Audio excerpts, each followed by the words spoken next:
अस्सलाम वालेकुम Pakistan, welcome to मुकदमा अवाम का मलिया हाशमी के साथ। नाजरीन, आज तो वाकई मुकदमा अवाम का अवाम की अदालत में सज गया। आज दिन के वक्त हमें अब से तकरीबन 6-7 घंटे कबल ख़बर मिलती है कि former prime minister Imran Khan साहब को गिरफ़्तार करने की तैयारी है इस्लामाबाद पुलिस की। और चूँकि वो अपने बनी गाला वाले घर में नहीं पाए गए, लिहाजा उनको लाहौर में गिरफ़्तार करने के लिए पहुँच गई इस्लामाबाद पुलिस। अब यहाँ पर बहुत एक अजीब सा फियास्को देखने को मिला कि जब सब इंस्पेक्टर नदीम कहते नज़र आए कि जी इमरान खान को सिर्फ हम उनके वारंट गिरफ्तारी का नोटिस वसूल करवाने के लिए आए हैं कि अगर वो 7 मार्च को अदालत में पेश ना हुए तोशाखाना केस में तो उनको गिरफ्तार किया जाएगा। जबकि दूसरी तरफ आईजी पुलिस इस्लामाबाद की जानिब से ये बयान सामने आया कि हम पंजाब पुलिस की मदद ले रहे हैं और किसी भी तरह से इमरान खान को गिरफ्तार किया जाएगा, इसका हुक्म आया है। जबकि तीसरा और दिलचस्प इनपुट राना सनाउल्लाह साहब का था, जो मीडिया पर रिपोर्ट भी किया गया कि राना साहब का कहना था कि हम गिरफ्तार नहीं करवाना चाह रहे इमरान खान को, ये तो अदालती हुक्म है और वैसे भी अदालती हुक्म के बाद हम इमरान खान को गिरफ्तार करना चाहते हैं। जिस पर यह सवाल रेज हुआ इन अ वेरी पर्टिनेंट वन कि राना सनाउल्लाह साहब को पहले से ही कैसे पता है कि अदालती फैसला क्या आएगा जिसकी रोशनी में ज़रूर इमरान खान की गिरफ्तारी ही होगी, कोई अदरवाइज भी तो फैसला आ सकता है ना। तो ये एक ऐसा सवाल था जो कि जाहिर है कि अभी तक this is yet to be responded to by Rana Sanaullah साहब। तो इस बात पर और आगे अब इसकी जो डेवलपमेंट है, आज छुट्टी के दिन इस्लामाबाद पुलिस इमरान खान को गिरफ्तार करने के लिए तो पहुँच गई और उनके जो अवाम का जमे गफ़ीर था, जो उनके सपोर्टर्स का समुंदर था, वो उनके घर के बाहर उमड़ आया। लेकिन जिस वक्त इमरान खान साहब की कानूनी टीम पहुंची खान साहब की ज़मानत लेने के लिए लाहौर हाई कोर्ट, तो वहाँ पर उनकी कानूनी टीम बताती है कि उनको मुश्किलात का सामना पेश आया और कहा गया कि आज छुट्टी का दिन है और अभी भी मामलात अगले दिन पर चले गए हैं। इस पर गुफ्तगू करने के लिए हमने पाकिस्तान के 2 मुमताज़ माहिरीन कानून को मदऊ किया। हमें ज्वाइन कर रहे हैं जी राजा आमिर अब्बास साहब, पाकिस्तान के मुमताज़ माहिर कानून और तज्ज़िया निगार, और अहमद पनसोटा साहब, again a very well accomplished lawyer of Pakistan. आप दोनों मौजूद मेहमानों का ज्वाइन करने के लिए बहुत शुक्रिया। राजा साहब, आपसे गुफ्तगू का आगाज़ करते हैं, आप आज की इस डेवलपमेंट को कैसे देखते हैं? और दूसरा ये कि खान साहब की कानूनी टीम की हिकमत अमली आपको दुरुस्त लगती है जो अभी तक केसेस जिस तरह परसू किए जा रहे हैं? देखिए मलिया, सबसे पहले तो समझने की ये बात है कि खान साहब के ये जो वारंट्स निकले हैं, ये खान साहब ने कोई जुर्म नहीं किया कि जिसमें उनके वारंट्स निकले हैं और उस जुर्म में कोई एफआईआर कटी हुई है और उसके तहत जो क्रिमिनल प्रोसीजर कोड के तहत उन्हें गिरफ्तारी करनी है। ये उनके वारंट्स निकले हैं इसलिए कि उनको अदालत में पेश होना है, अदालत में एक केस चल रहा है और उस केस का नोटिस सर्व होना है। नोटिस सर्व करने के बाद एक जो इंतजामिया या पुलिस है उसने इंश्योर करना है कि जो 7 तारीख को इमरान खान साहब की पेशी है उसमें वो हाजिर हों, क्योंकि जज साहब ने ऑर्डर किया है कि जी उनकी पेशी को यकीनी बनाया जाए। और अगर वो वाकई अंडरटेकिंग दे देते हैं उनकी तरफ से, उनके लॉयर या कोई कि जी हम अंडरटेकिंग देते हैं, हम आएंगे, तो फिर मैं नहीं समझता कि इसमें कोई अरेस्ट बनता है। ये रूटीन की चीजें हैं, लेकिन बाज़ाहिर तो ये रूटीन की चीजें हैं, लेकिन खान साहब के हवाले से ये रूटीन की चीजें नहीं है कि उनको जानबूझ के अरेस्ट करने का एक जो हुकूमत की तरफ से एक अमल है वो शुरू किया गया है, जिसके लिए वो न सिर्फ एक केस में 50 से ज्यादा उनके गालिबन केसेस है। 74 FIRs हैं जी। एक में वो जमानत लेते हैं, दूसरी में, और ये केसेस इतने ढूंढे हैं कि यकीन कीजिए अभी बार-बार ये बात की जाती है कि जी आम आदमी के साथ अगर ये हो तो क्या उसको ये फैसिलिटी मिलेगी। यकीन करें कि ये किसी आम आदमी पे इस किस्म के केसेस बन ही नहीं सकते, क्योंकि ये केसेस वो हैं कि जो अदालत उस जिसने बनाए होंगे उस पे हंसना और उसके खिलाफ कार्रवाई करेगी। लेकिन अनफॉर्चुनेटली ये पॉलिटिकली मोटिवेटेड जो केसेस हैं और ये जो बनाए गए हैं, अब इसमें खान साहब को ये किसी भी तरीके से पर्पस क्या है कि जी कचहरी में वो पेश हो जाए, इस्लामाबाद कचहरी में। और इस्लामाबाद कचहरी के हवाले से उनको ऑलरेडी स्टांस है, इसी अदालत में वो लिख के दे चुके हैं कि जनाब ये जो कचहरी के प्रेमिसेस हैं या जो इसका स्ट्रक्चर है या जो इसकी इरादारियां हैं वो इतनी अनसेफ हैं कि कोई भी वहां पे सिक्योरिटी का जो प्रोसेस है वो किसी भी तरीके से फूल प्रूफ नहीं है। वहां पे सिक्योरिटी की बहुत से लैप्सेस ऑलरेडी हो चुके हैं, फायरिंग हो चुकी है क्लशनकोव से, बम ब्लास्ट हो चुके हैं और खान साहब जो ऑलरेडी एक कातलाना हमले में अल्लाह ताला ने उनकी जान जी, बचाई है, he is under severe threat, उनकी जान को शदीद बिल्कुल। खतरा है। तो रियासत का जो पर्पस होता है वो वारंट सर्व करने से कहीं ज्यादा जान की हिफाजत होता है, बट अनफॉर्चुनेटली वो इस केस में हमें होता हुआ नजर नहीं आया। जो दूसरी बात आप कर रही है कि जी उनकी लीगल टीम, तो मुझे हैरानगी हुई कि जब खान साहब इस्लामाबाद हाई कोर्ट में पेश हुए, उन्होंने जमानत कराई अपने एक केस में, तो उस दिन इस केस में भी वारंट्स थे। जो आज उनकी अदालती टीम जो सी है या लीगल टीम वो लाहौर हाई कोर्ट गई, उस दिन क्यों नहीं उन्होंने इसमें भी इनकी बेल जो सी है हिफाजती बेल वो नहीं कराई। गालिबन ये मुझे लगता है कि एक हल्का सा लैप्स है उनकी पार्ट पे। अदरवाइज अब अगर खान साहब कह रहे हैं कि जी मैंने आना है और मैं एश्योरेंस दे रहा हूं और कल अगर हाईकोर्ट खुलती है वो जमानत लेते हैं, तो फिर ये सिर्फ और सिर्फ जो पुलिस का काम होता है कि वो एक रिपोर्ट लिखती है कि जी हम वारंट्स दे के गए, वहां पे वो मौजूद थे या नहीं थे, अदालत वापस आ जाएंगे, दोबारा रिपीट होते हैं, ये रूटीन की बात है। बट इसको सियासी तौर पे अगर इस्तेमाल किया जा रहा है और पर्टिकुलरली अगर पंजाब पुलिस जो कि एक इंटरम हुकूमत की है और इंटरम हुकूमत का काम पॉलिटिकल पार्टीज की जो पॉलिटिकल एक्टिविटीज हैं या पॉलिटिकल मोटिवेशन के लिए बिल्कुल इस्तेमाल नहीं होना चाहिए। तो उम्मीद तो यही की जा रही है कि वो इस जो नोटिस है और वारंट्स है इस पर रिपोर्ट लिख के वापस चले जाएंगे। लेकिन अगर उन्होंने कोई इस किस्म की सिचुएशन पैदा की, क्योंकि उनको ये इख्तियार कानून ने नहीं दिया कि वो घरों में घुसे, वो घरों में जाके खान साहब के बिल्कुल सामान सही, रेड करें, सही। ये उनके पास कानूनी इख्तियार बिल्कुल नहीं। ठीक। राजा साहब आपका पॉइंट ऑफ व्यू आ गया। अहमद पनसौटा साहब आपका इस हवाले से क्या आपकी राय है? अभी असद उमर साहब और शाह महमूद कुरैशी साहब ने सुप्रीम कोर्ट को ख़त भी लिख दिया है पीटीआई की जानिब से कि खान साहब की ज़िंदगी को ख़तरात लाक हैं, लिहाजा अगली पेशी वीडियो लिंक के ज़रिए की जाए। Your take on the matter.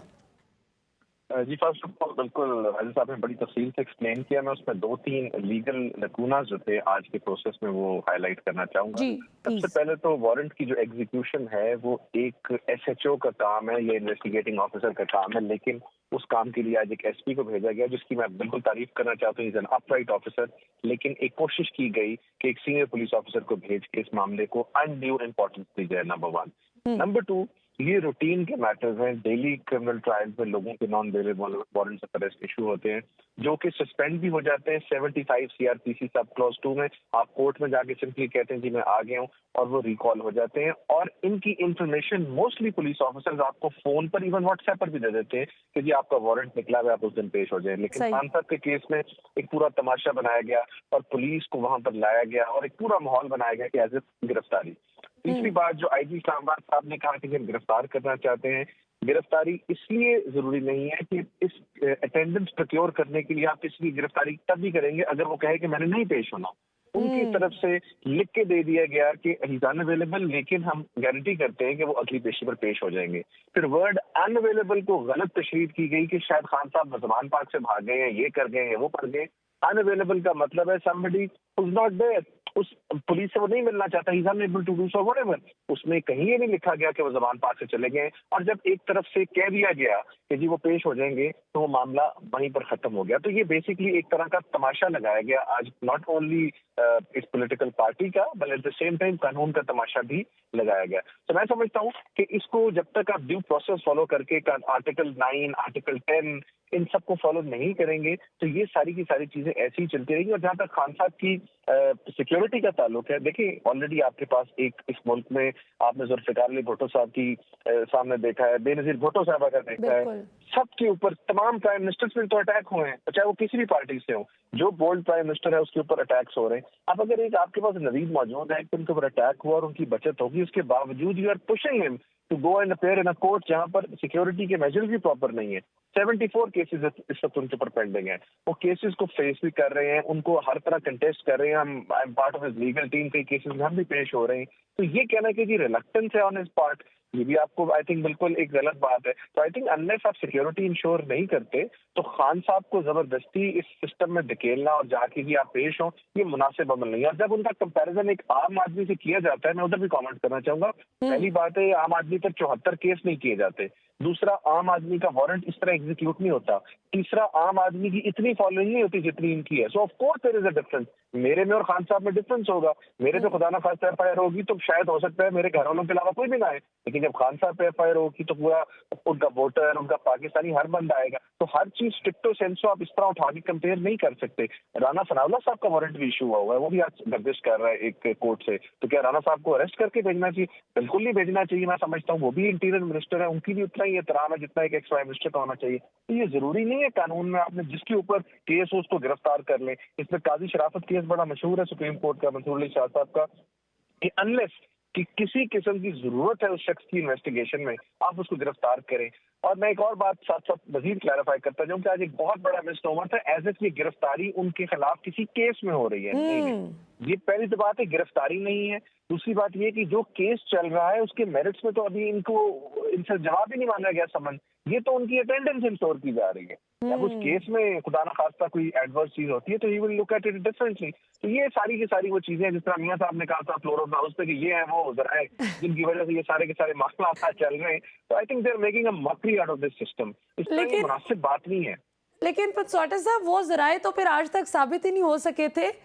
ये वाले आई एम श्योर ये तो आपके जो वैलिड लीगल पॉइंट्स हैं ये तो they will stand correct and they obviously do have substance to them. अच्छा, आखिर में लास्ट कमेंट आप दोनों से, लास्ट मिनट है, एक क्विक क्वेश्चन करना चाहूँगी।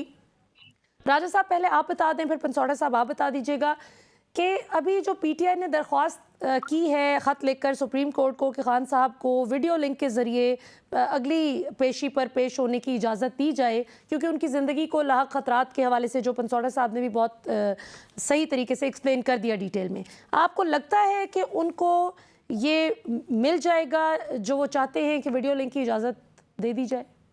देखिए, हमारा जो एविडेंस एक्ट है या कानूनी शहादत है, वो इस चीज की इजाजत देता है कि जो भी ये मॉडर्न इलेक्ट्रॉनिक डिवाइसेस हैं, इसके जरिए कोर्ट प्रोसीडिंग्स की जा सकती हैं, एविडेंस रिकॉर्ड की जा सकता है। आज से बहुत अरसा कबल आपको इल्म में होगा कि जब वो ब्लैकबेरी का केस हुआ था, हुसैन हक्कानी वाला मेमो केस, तो उसमें भी एविडेंस एक रिकॉर्ड जो हुआ था वो मेमो इससे वीडियो लिंक से हुआ था। तमाम कार्रवाई वीडियो लिंक से हुई थी और इसका पर्पस यही है कि एक एक्स प्राइम मिनिस्टर, एक इंटरनेशनल लीडर, अगर उसकी लाइफ को थ्रेट है तो ये जो चीजें हैं वही इस्तेमाल होती हैं, ना कि उस वक्त इस्तेमाल होगी कि वो एक शख्स जो उनसे है जिसने इमरान खान पे हमला किया, उसको मारने की कोशिश की, उसके लिए तो वीडियो लिंक अवेलेबल है। लेकिन इमरान खान जो एक इंटरनेशनल लीडर है, जिसकी लाइफ को एक तो होता है थ्रेट, जिसकी लाइफ के ऊपर जो थ्रेट है ऑलरेडी एग्जीक्यूट हो चुका है, बिल्कुल सही, उनको मारने की कोशिश की गई है, वो उससे बचे हैं और फिर भी ये, लेकिन अब सुप्रीम कोर्ट क्या डायरेक्टली इसमें उनको रिलीफ देती है या ये कहा जाएगा कि अदालत में जाके इसके दो ही रास्ते हैं। एक, पहला तो वीडियो लिंक के जरिए, नंबर 2 उनके जो तमाम केसेस चल रहे हैं क्रिमिनल, उनको कंसोलिडेट कीजिए। जो इस्लामाबाद का जुडिशियल कॉम्प्लेक्स है उसमें बहुत से कोर्ट्स हैं, कोर्ट्स मौजूद हैं, बिल्कुल जाके अदालतें लगाती हैं, वहां पे जाके अदालत लगा कि इनका केस वहां पे किया जा सकता है। बट द पॉइंट इज कि जी जान के उनको अरेस्ट करना या खुदा न खास्ता उनकी लाइफ को नुकसान पहुंचाना, वो बार बार ये बात कर रहे हैं। और बड़े अफसोस की बात है मलिया कि वो शख्स जिसके बारे में वो कहते हैं कि जी मुझे थ्रेट है, तो वो शेख रशीद के खिलाफ तो चार्ज फ्रेम हो रहा है, लेकिन जहां पे थ्रेट है, जिनसे थ्रेट है, कोई कार्रवाई नहीं हो रही। बिल्कुल सही। लास्ट मिनट है जी, last 30 seconds in fact. Pansota साहब, your take on the matter, मिल जाएगी सुप्रीम कोर्ट से? आपको लगता है लाइक्लीहुड है कि वीडियो लिंक की इजाज़त मिल जाए? वीडियो लिंक की इजाजत पर सुप्रीम कोर्ट की जस्टिस मंसूर अली शाह साहब का भी हालिया सिविल के कॉन्टेक्स्ट में फैसला है। मीशा शाफी का केस था कि उनकी अटेंडेंस कनाडा से इंश्योर के लिए जाए, because attendance of a witness means कि a witness has to be present. वो ठीक है। टीवी पर मौजूद हो या वैसे मौजूद हो, अगर हम सुप्रीम कोर्ट में केसेस डेली लाहौर से कर सकते हैं वीडियो लिंक पर, तो एक विटनेस भी प्रोक्योर हो सकता है। और मंसूर अली शाह साहब की क्रिमिनल के कॉन्टेक्स्ट में भी है कि अगर ऐसी सिचुएशन हो कि वो अच्छा। अटेंडेंस डिफिकल्ट है तो आप कर लें। मकसद ये किसी की जानो माल जो है उससे ज्यादा कीमती क्या चीज होगी। आर्टिकल 9 कॉन्स्टिट्यूशन का बड़ा क्लियर है। तो अगर किसी की जानो माल इंश्योर करने के लिए, उसको सेव करने के लिए आप अटेंडेंस इंश्योर कर सकते हैं तो कर ले। मकसद उनको पेश करना, मकसद ख्वार करना तो नहीं है। एंड फॉर दैट मैटर किसी को भी, चाहे नवाज शरीफ साहब हो, मरियम साहब हो, कोई भी हो, अगर there is real and imminent danger to his और her life, then he should be allowed to appear via video conferencing। Article 160 जिनका जिक्र किया उन्होंने, मॉडर्न डिवाइसेस जो है उसके थ्रू आप बिल्कुल आ सकते हैं। तो ऐसी कोई प्रॉब्लम नहीं है बिल्कुल कि सही। ये कोई बहुत बड़ी नई चीज होगी। बिल्कुल ठीक, बहुत शुक्रिया अहमद पंसौटा साहब और राजा आमिर अब्बास साहब, आप दोनों मानों का बहुत बहुत शुक्रिया। नाजरीन, आपने इस लीगल इशू पर इन दोनों का माहिराना लीगल तज्जिया सुना। यहाँ पर वक्त हुआ एक शॉर्ट कमर्शियल ब्रेक का। ब्रेक से वापस आएंगे तो ज़रा थोड़ी सी सियासत पे भी बात करेंगे और पीटीआई की स्ट्रैटेजी जानने की कोशिश करेंगे कि इन केस आगे चलकर इमरान खान साहब की गिरफ्तारी होती है तो पीटीआई की क्या स्ट्रैटेजी होगी आफ्टर द ब्रेक। जी नाज़रीन, इस वक्त हमारे साथ मौजूद हैं पाकिस्तान तहरीक इंसाफ सिंध के सदर और साबिक वफाकी वज़ीर जनाब अली ज़ैदी साहब। आपका शुमार former prime minister Imran Khan साहब के करीबी साथियों में भी होता है और बड़ी आपकी दबंग आवाज़ है। पाकिस्तान तहरीक इंसाफ का मौक़िफ़ बड़े धड़ल्ले से आप बयान करते हैं।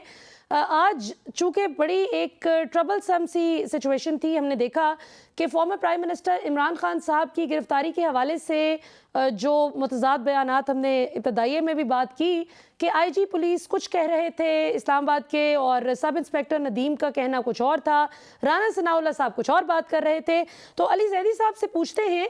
अली ज़ैदी साहब, ये बताइए सबसे पहले तो, former prime minister Imran Khan साहब ने आज अपनी तकरीर में जो कारकुनों से खिताब किया उसमें उन्होंने कहा कि मैं ये चाहता हूँ कि तोशा खाना की हेयरिंग पब्लिक हो ताकि सबको पता चले कि केस क्या है। तो क्या अभी तक आप लोग एक्सप्लेन नहीं कर पाए, आवाम को नहीं समझा पाए कि केस क्या है और क्या है केस, जरा थोड़ा सा बताएं। मलिया, इसमें इशू ये है, पहले तो होपफुली और ओके, इशू ये है कि ये जो टीवी के ऊपर बैठ के झूठ बोलते हैं ना, तो ये लाइव टीवी पे एक दफा चला देना केस। असल में तो मैं समझता हूँ कि इस तरह के जितने सियासी केसेस है ना, सारे पब्लिक के सामने होने चाहिए ताकि दुनिया तो देखे। बल्कि मैंने तो एक इनको आइडिया भी दिया था कि एक कोर्ट टीवी खोल दें, हर सूबे का एक कोर्ट टीवी। अच्छा। और जितने इस तरह के केसेस है ना, ये लाइव दिखाएं पब्लिक में। ब्रिलियंट, इसमें डरना क्या है? Very good idea. People should know कि व्हाट्स गोइंग ऑन। दुनिया में होता है, यानी कि वो आप जज के पास जाते हैं और उसमें अगर कोई नेशनल सिक्योरिटी का इशू ना हो, दिखाएं पब्लिक को, दुनिया को पता चलेगा कि हमारे वकील कैसे हैं, हमारे जज कैसे हैं, हमारे प्लेंटिफ कैसे हैं, हमारे डिफेंडेंट कैसे हैं, वो क्या है, सबको दिखाएं ना। यहाँ तो पता ही नहीं है लोगों को, क्योंकि अगर एक की प्रेस कॉन्फ्रेंस सुनी दूसरे की नहीं सुनी, तो आपने जिसकी नहीं सुनी और जिसकी सुनी उसका मौका आ गया जबान। लेकिन इमरान खान की आवाज तो अब तहरीक इंसाफ का पैगाम तो हर पास तक पहुंच चुका है, उसके बावजूद भी बैठ के लोग उल्टी सीधी बातें करते हैं। मैंने सुना है कि अभी एक आदमी ने टीवी के ऊपर बैठ के बेहद ही नाजेबा अल्फाज इस्तेमाल किए हैं और बहुत यानी कि गिरी हुई बातें की हैं। मैं उसका जवाब नहीं देना चाहता क्योंकि वो उसका विंस्टन चर्चिल का बड़ा एक अच्छा सेइंग है that if you stop to throw stone that every dog that barks will never reach your destination. तो जरूरत नहीं है। तो ये कौन साहब है? ये यकीनन आपके कोई सियासी मुखालिफ होंगे। ये मैंने सुना है कि अभी रफीक तारड़, क्या नाम है उसका, वो रफीक तारड़ तो उनके दादा मरहूम थे, जो दादा बैग लेके घूमते थे पेशावर में, अपना क्वेटा में जज खरीदने के लिए, खुद भी जज थे और ये भी पता नहीं है क्या लेके घूमते हैं। लेकिन काफी उन्होंने घटिया बातें की, मैंने सुनी तो नहीं, लेकिन मुझे लोगों ने फोन करके कहा कि आप जरूर जवाब दें। मैं तो जवाब में मैंने उनको ये कह दिया जो मैंने आपको सुनाया था। एनीवेज, तो ये जो दुनिया को दिखाना है इनका सही चेहरा कि ये किस तरह के झूठ बोलते हैं अदालतों में। बिल्कुल सही।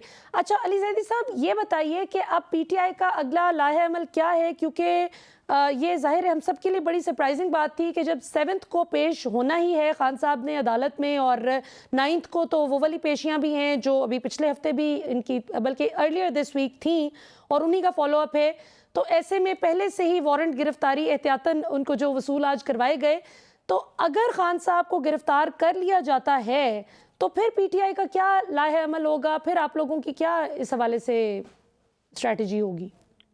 देखिए, पहली बात ये है कि संडे के दिन ये करके ना वारंट इशू करके माजरत संडे के दिन वारंट इशू करके तो ये तमाशा लगाना चाहते थे। तो सारी दुनिया ने देख लिया कि तमाशा लगे इनका। जहाँ तक इस केस का ताल्लुक है, लेके आते हमने तो पता नहीं था कौन सा केस है, वैसे भी तोशा खाना केस है। अब वो जैसे खान साहब ने कह दिया तोशा खाना केस चलाएं, लाइव टीवी के ऊपर डेट दें, लाइव चलाएं टीवी पे। अच्छा, मजे की बात यह है कि जिस आदमी ने गोलियां चलाई थी एक एक्स प्राइम मिनिस्टर के ऊपर, जख्मी कर दिया था, गोलियां जिससे चलाई, उसको आप उसका इंटरव्यू आ रहा है जनाब, आप उसको अलाउ कर रहे हैं कि वो वीडियो कॉन पे जाके अपने बयान दे दे। लेकिन एक शख्स जिसके ऊपर सारी दुनिया कह रही है कि उसको जान का खतरा, उसको आप बुला रहे हैं बार बार, जो कि एक्स प्राइम मिनिस्टर भी आपका, पाकिस्तान की सबसे बड़ी एक जमहूरी पार्टी का सबसे बड़ा लीडर है इस मुल्क का।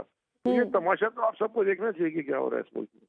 बिल्कुल सही। और जेल भरो तहरीक के हवाले से अली ज़ैदी साहब, आपके मुखालिफिन कहते हैं कि वो तो अभी शुरू ही नहीं हुई थी। मरियम नवाज ने कहा कि अभी तो शुरू ही नहीं हुई जेल भरो तहरीक, कि खान साहब ने खात्मे का ऐलान कर दिया। आप खात्मे का ऐलान कैसे कर सकते हैं जो चीज़ शुरू ही नहीं हुई?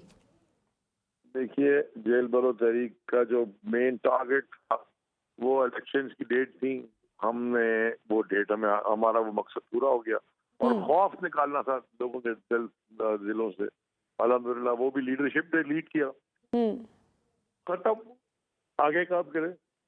और लास्ट क्वेश्चन अली ज़ैदी साहब, वो मरियम समदर ने नहीं पातेरी के साथ की स्ट्रेटेजी बनानी उसके, हालांकि प्लेयर हमारी वो बड़ी अच्छी है, क्योंकि जब वो हमारा मुंह खोलती तो और एक्सपोज हो जाती है और हमारे लिए थोड़ा फायदा कर देती है, लेकिन उसकी स्ट्रेटेजी पे हम नहीं चलने वाले। अच्छा, लेकिन जो आपकी 12वीं खिलाड़ी मरियम नवाज साहिबा हैं, उन्होंने आज ट्वीट भी किया कि नवाज शरीफ साहब बात सुने, आप कोई बहादुरी खान साहब को उधार दे दें थोड़ी सी। वो बहादुर नहीं है कि गिरफ्तारी नहीं दे रहे, तो इस हवाले से क्या कहेंगे? देखिए, वो 12th प्लेयर नहीं है, मैं डिसएग्री करता हूँ, चाहे जो भी क्या, वो ओपनिंग है, वो हमेशा जब मुंह खोलती है स्कोर कर देती है हमारे फेवर में।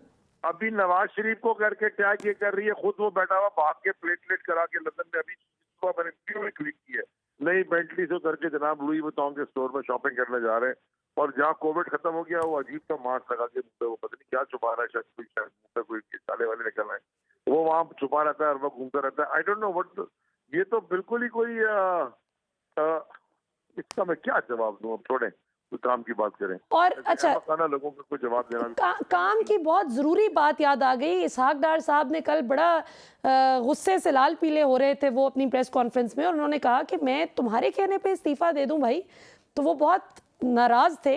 उन्होंने पिछले 2 दिनों में काफ़ी गुस्से का इजहार किया। उन्होंने कहा कि मेरे पास बड़े प्लान्स हैं मईशत के, और मैं ठीक कर रहा हूँ, और कोई दिवालिया शिवालिया नहीं हो रहा। हमारे मुखालिफिन ऐसे ही शोर मचाया हुआ है।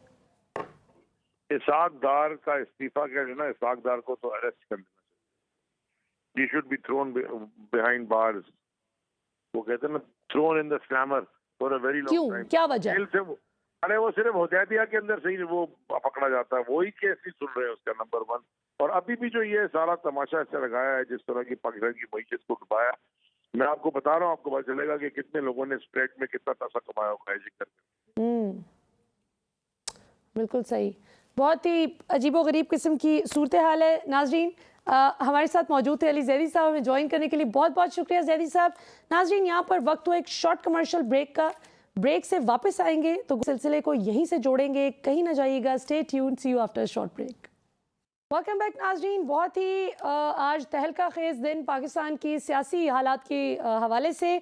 इसी तरह जैसे सियासत में एक भूचाल आया हुआ है, पाकिस्तान की मईशत में भी एक भूचाल आया हुआ है, और पाकिस्तान तहरीक इंसाफ की हुकूमत के वो लोग जो मईशत को संभालने के ज़िम्मेदार थे, वो कहते हैं समेत साबिक़ वज़ीर आज़म इमरान खान कि हमने मईशत को सहारा दिया था अल्लाह अल्लाह करके कि रजीम चेंज की क्या ऐसी ज़रूरत पेश आ गई, जो कल खान साहब ने अपने खिताब में भी कहा कि ऐसी कौन सी आफत आ गई थी कि ज़रूर रजीम चेंज करनी थी और टेल स्पिन में इकॉनमी को लेकर जाना था।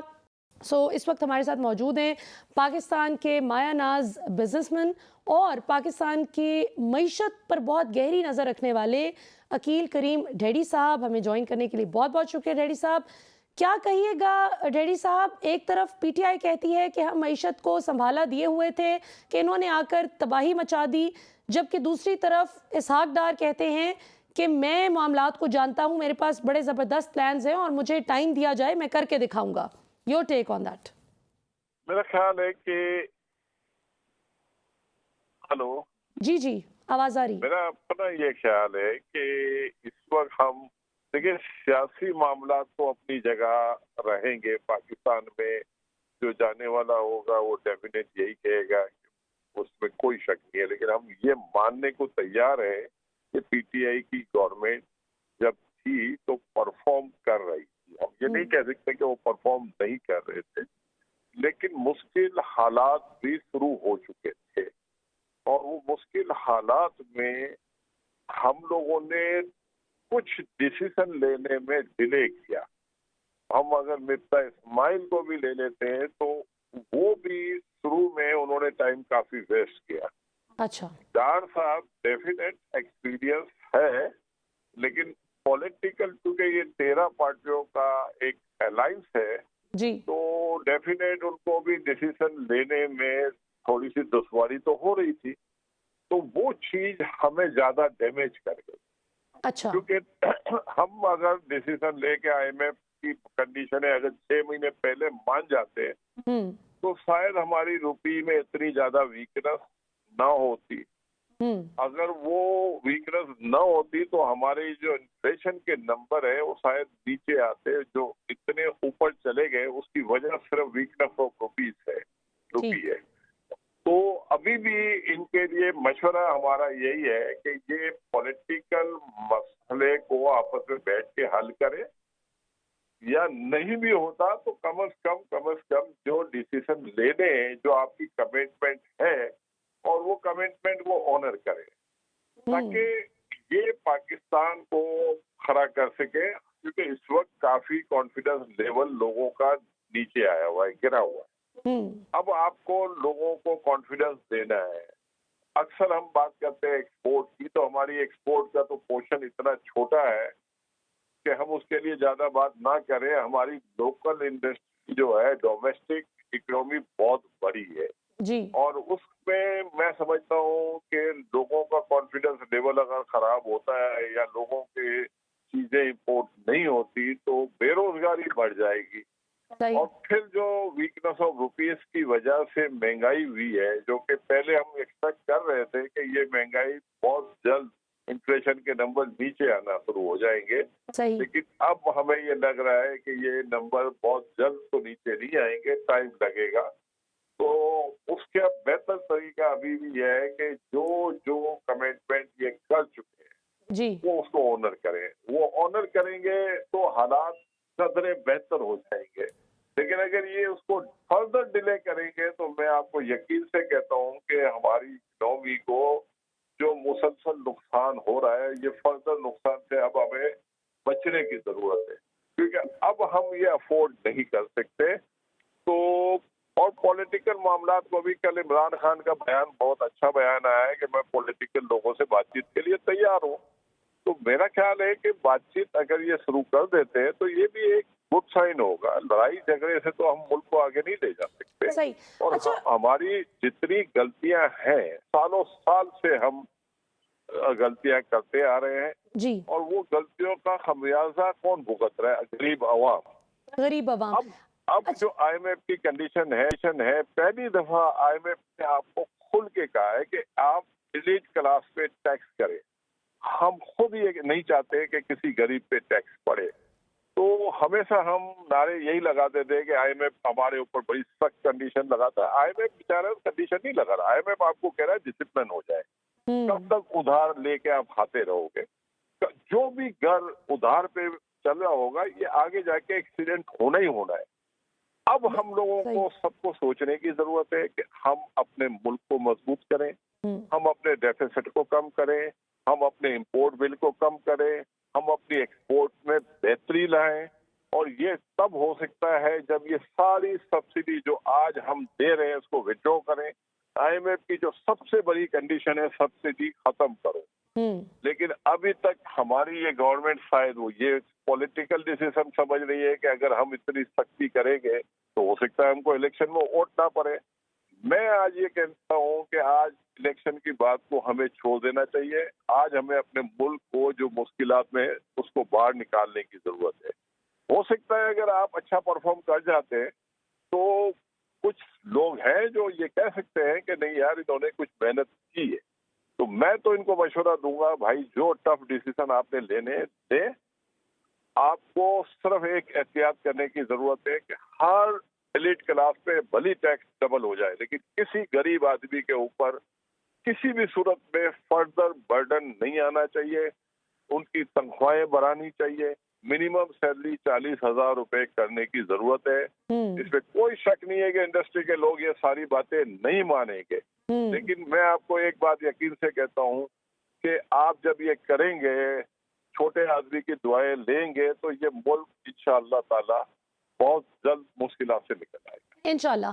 अच्छा अकील करीम रेड्डी साहब, जब आप बात करते हैं कि सियासी तौर पर आपस में इनको बैठकर बात करने की ज़रूरत है, तो इमरान खान साहब ने कल बड़ी उनकी रिकन्सिलिएटरी टोन थी जिसमें उन्होंने कहा कि मैं सबके साथ बात करने के लिए तैयार हूँ, जो भी नेगोशिएशंस के ज़रिए मामलात हल होते हैं मैं करने के लिए तैयार हूँ, लेकिन चोरी माफ़ करने का इख्तियार मेरा नहीं है क्योंकि वो सिर्फ मेरा पैसा नहीं, वो पूरी कौम का पैसा है और जाहिर है कि वो एहतसाब तो इदारों पे भी फ़र्ज़ बनता है कि वो करें।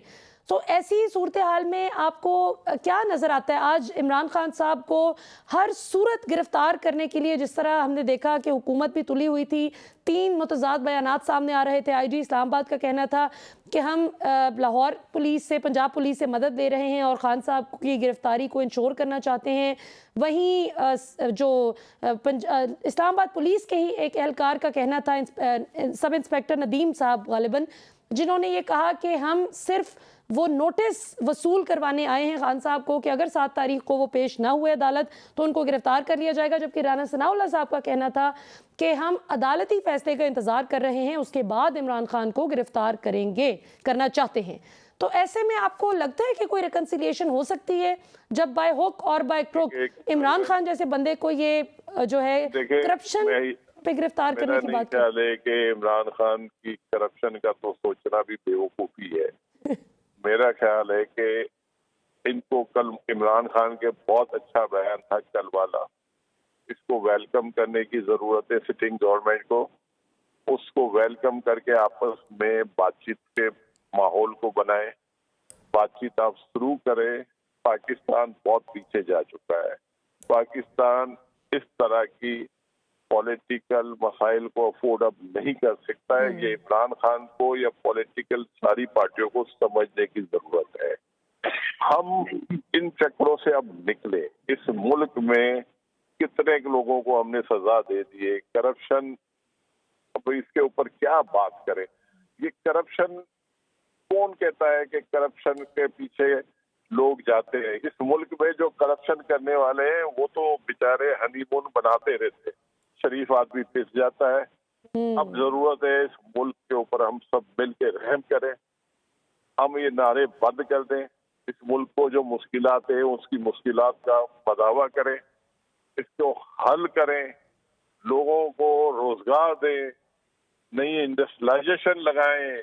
इस मुल्क में बहुत बड़ी, मतलब मैं से बताऊं, इतना ज्यादा स्कोप है, हमने ये लड़ाई झगड़े में सारा जाया कर दिया है।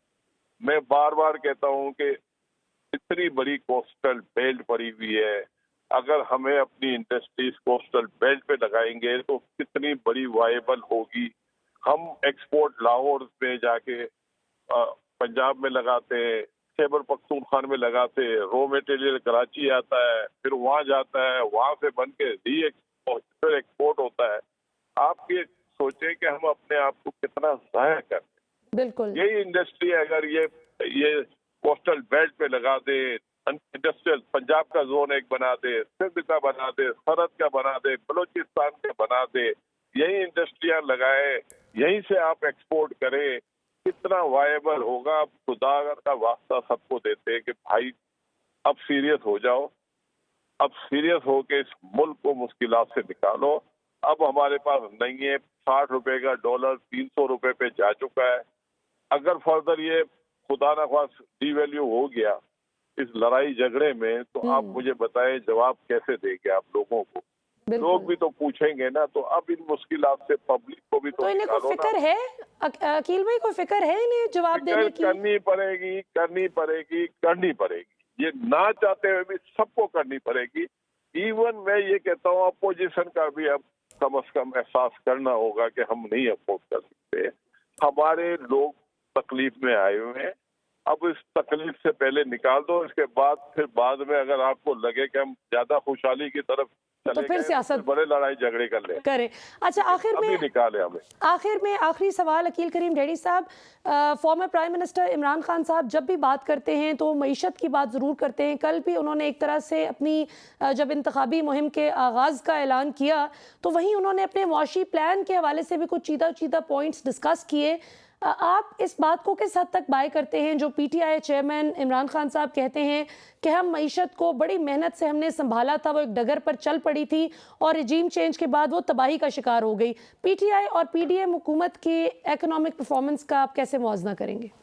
मैं आपको ये बता दूं, इमरान खान के अगर दौर को हम देखते हैं तो उसने अच्छा परफॉर्म किया था, ये तो सबको पता है। लेकिन अभी जो मुश्किलात आई है तो उसमें बड़ा दखल जो है इंटरनेशनल इंटरेस्ट रेट बढ़ने का है। अमेरिका ने जो इंटरेस्ट रेट बढ़ाए थे और जो कमोडिटीज की प्राइस बढ़ी थी जिसकी वजह से इन्फ्लेशन बढ़ा था, और इन्फ्लेशन की वजह से जो इंटरेस्ट रेट बढ़ा था, एक वजह तो ये भी थी। दूसरी वजह हमने जो देखी है रशिया और जो वॉर है, रशियन वॉर शुरू हुई, ये भी एक वजह है। और तीसरा ये है कि जाहिर बात है कि ये पॉलिटिकल स्टेबिलिटी पाकिस्तान में नहीं है, ये भी एक वजह है। तो वजूहत बहुत सारी हैं, लेकिन हम ये नहीं कह सकते कि इमरान ने परफॉर्म नहीं किया। लेकिन बाद में जो सिचुएशन है थोड़ी मुश्किल सिचुएशन थी और पूरी दुनिया उसकी लपेट में आई हुई है और पाकिस्तान भी उसी तरह उसकी लपेट में आया। लेकिन हमें ज्यादा प्रॉब्लम क्यों हुई है कि हमारे पास रिजर्व नहीं है, और रिजर्व ना होने की वजह से हम अपनी करेंसी को डिफेंड नहीं कर सके, और वो उसमें वीकनेस इतनी ज्यादा हो गई है कि हम डबल इफेक्ट हो रहे। एक इन्फ्लेशन था जो दुनिया से वैसे ही आ रहा था, दूसरा करेंसी को करेंसी पूरी दुनिया की टूटी है, लेकिन हर मुल्क के पास डिफेंड करने के लिए कुछ ना कुछ था, लेकिन हमारे पास कुछ भी नहीं था। हमारे पास कुछ ना होने की वजह से हम ज्यादा इफेक्ट हुए हैं।